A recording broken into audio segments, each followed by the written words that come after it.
Muito boa tarde, Santa Catarina, mais uma vez. Muito obrigado pela sua companhia aqui conosco. 12h34. Vamos começar então o programa, claro, falando e dando destaque para o futebol catarinense. Comigo, ele que sabe tudo sobre o futebol de Santa Catarina. Pô, jogasse um bocado de time aí, meu. Mais rodado do que cheque sem fundo que vai e volta. Vai e volta, carimbado, assinado pelo gerente e atrás, não dá mais. Não larga, insiste. Filho, não insiste. É isso aí. Carteira de trabalho tivesse quantos, Sandro? De jogador de futebol? 2. Só? Só. Fora as é que tu omitiu, né? Tu recebia só o direito de imagem. Fora que os que não assinavam, né? Só botava... só dizia. Só assinava a súmula. Muito bem, Sandro, vamos dar uma olhadinha nos resultados da rodada, antes da gente discuti-la. Olha aí. Ontem nós tivemos o Brusque vencendo o Juventus 3-0. Esperávamos aí um equilíbrio maior. Aí fez uma boa partida e o Brusque, que realmente, se tivesse feito o jogo contra o Ibirama, poderia estar até na zona de classificação. Venceu o Juventus, está na recuperação e agora joga no Augusto Bauer dentro dos seus domínios, o que dará mais tranquilidade para o Pingo. O Juventus voltou a perder, Milton Dó chateado com o rendimento da equipe, mas é normal, principalmente num campeonato equilibrado.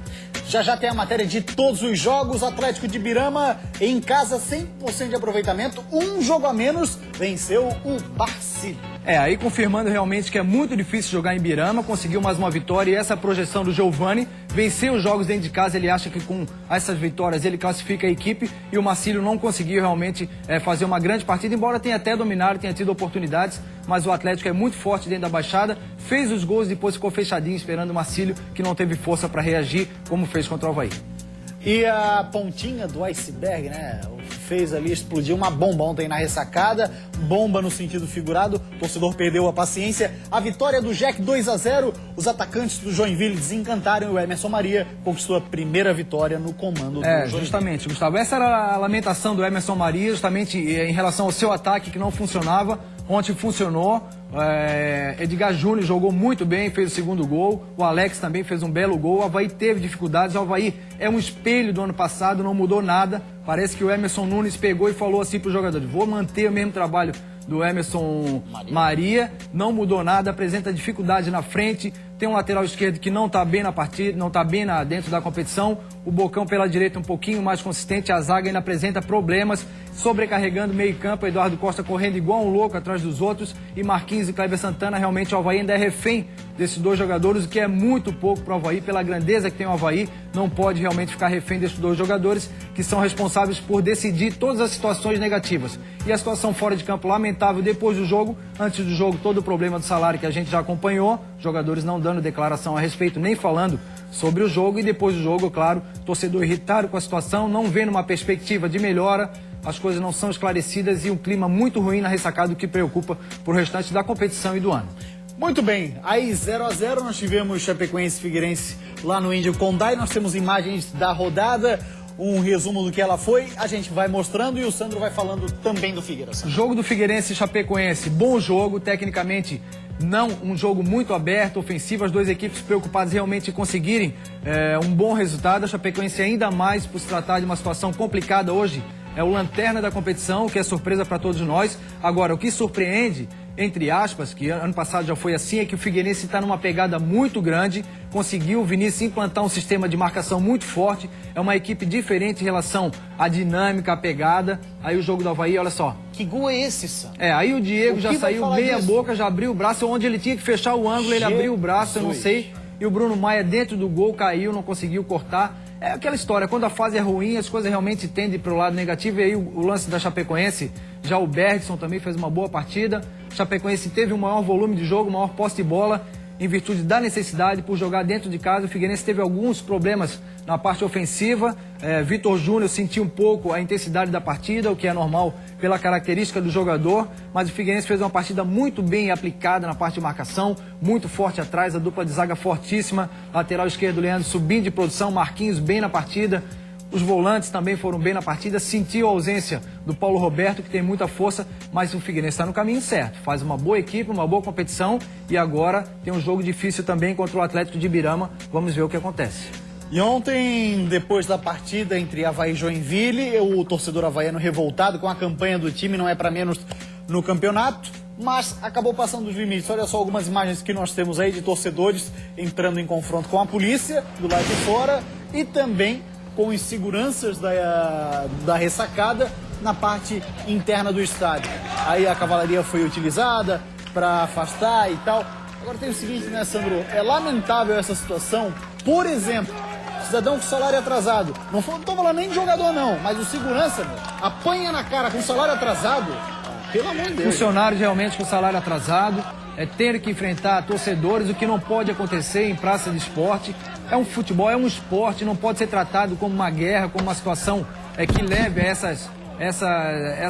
esses embates aí entre torcedores, policiais, funcionários. Pode haver o protesto, é claro que está todo mundo chateado com a situação, o Avaí é muito grande para viver essa situação no começo do ano principalmente. Agora um protesto de uma forma organizada, passiva, sem esse tipo de agressão, porque não leva a nada. Amanhã a maré vai virar, as coisas vão se encaixar e o torcedor que está ali hoje brigando, se estressando, botando sua vida em risco e a vida das pessoas também, vai passar a ser feliz, vai passar a torcer para o seu clube como sempre fez. Então tem que ter muita tranquilidade, principalmente nas horas negativas. Você precisa reverter a situação com muita sabedoria, muita tranquilidade, para que realmente a gente não veja novamente cenas dessa intensidade aí, dessa violência, o que não leva a nada. Realmente é uma cena, são cenas lamentáveis dentro do esporte, dentro de qualquer setor. O ser humano precisa ser um pouco mais tranquilo, um pouco mais educado. Isso é o que a gente espera de todos. Agora tem o seguinte também, hein?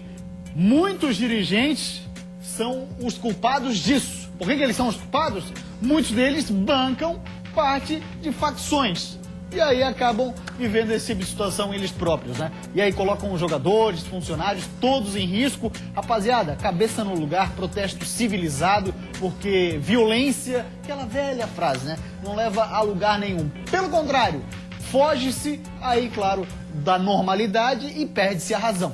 É isso. Daqui a pouco tem a matéria completa de tudo que aconteceu ontem no estádio da Ressacada, 12h41, porque agora nós vamos falar do jogo que vai acontecer hoje entre Criciúma e Metrô Bala do Vale. O técnico Ricardo Drubski tá pensando na equipe, mas tá só na cabeça dele.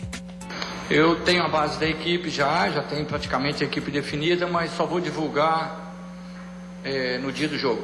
Não é mistério, vai ser a partir de agora uma linha, uma norma que eu vou utilizar e é uma preferência minha e vou levar isso por algum tempo até eu ter a certeza de todos os jogadores que eu tenho às mãos, enfim, vou segurar um pouquinho. Já diria Zé Ramalho, mistérios da meia-noite, né? Lá na cidade de Criciúma.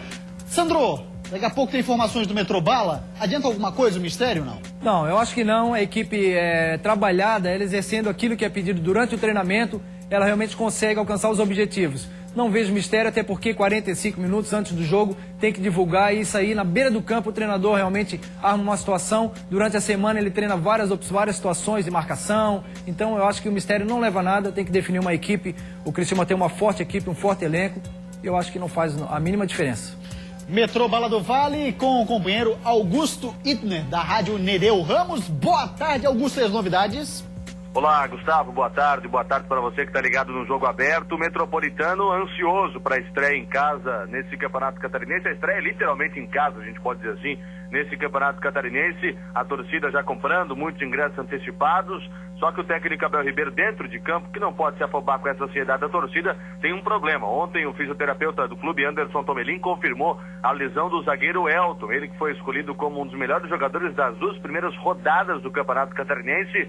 Sentiu uma lesão no tornozelo depois de um pulo e acabou se machucando. Está de fora da partida de hoje contra o Criciúma e também de domingo contra a Chapecoense. A partida hoje acontece às 7h30 da noite e o técnico Abel Ribeiro deve ir com João Paulo no gol, Alessandro na direita, Alexandre Carvalho e Kaká na zaga e Ari na esquerda. Davi e Everton César nos volantes, com Cícero e Júlio Zaboto no meio campo, Maurinho e Reinaldo no ataque. A única modificação mesmo deve ser a entrada do Kaká no lugar do Elton, provável formação do Metropolitano para o jogo de hoje, 7h30 da noite, vale a liderança do estadual contra o Criciúma. Muito bem lembrado, hein, Augusto? Vale isso mesmo, a liderança do estadual. Quem vencer, assume a liderança. Se empate acontecer, aí o Criciúma permanece no topo da tabela. 12h45, vamos dar uma olhada agora no que virá a seguir. Claro, o seu filé mignon. Em instantes, confira a melhor e mais completa cobertura da 4ª rodada do Campeonato Catarinense. Derrota de 2-0 para o Joinville provoca a ira de torcedores do Avaí depois do jogo. A ignorância que não desnecessária, né? Não é torcedor, né? Joinville vence Avaí dentro da ressacada e renasce na disputa por uma vaga no quadrangular final do Campeonato Catarinense. Nós tivemos a estratégia hoje de não imprimir tanta velocidade, de esfriar, de ir cadenciando para ir enervando a equipe do Avaí. Mais uma partida sem gols e a Chapecoense está cada vez mais distante para decolar no Campeonato Catarinense. Ficou um jogo truncado, ficou difícil para fazer as infiltrações, para ter calma, para criar. A maior posse de bola, a iniciativa foi da Chapecoense, mas nós tivemos uma competência defensiva, uma postura defensiva muito coesa. O Brusque saiu em vantagem com um gol logo aos 3 minutos. Eidson recebeu o lançamento e chutou na saída do goleiro para abrir o placar. No segundo tempo, a rede só balançou aos 31 minutos, com William descontando para o Juventus. Felizmente hoje a coisa deu tudo certo e a equipe conseguiu o resultado positivo. Mais uma noite que não funcionamos. O Marcílio foi para cima, mas não conseguiu finalizar. No segundo tempo, ele, Matheus Guerreiro, aparece de novo e faz o segundo do Atlético de Virama. Todos os times do nosso estado, da nossa terra, num só programa. Se isso existe? Claro que sim! Isso é Jogo Aberto SC.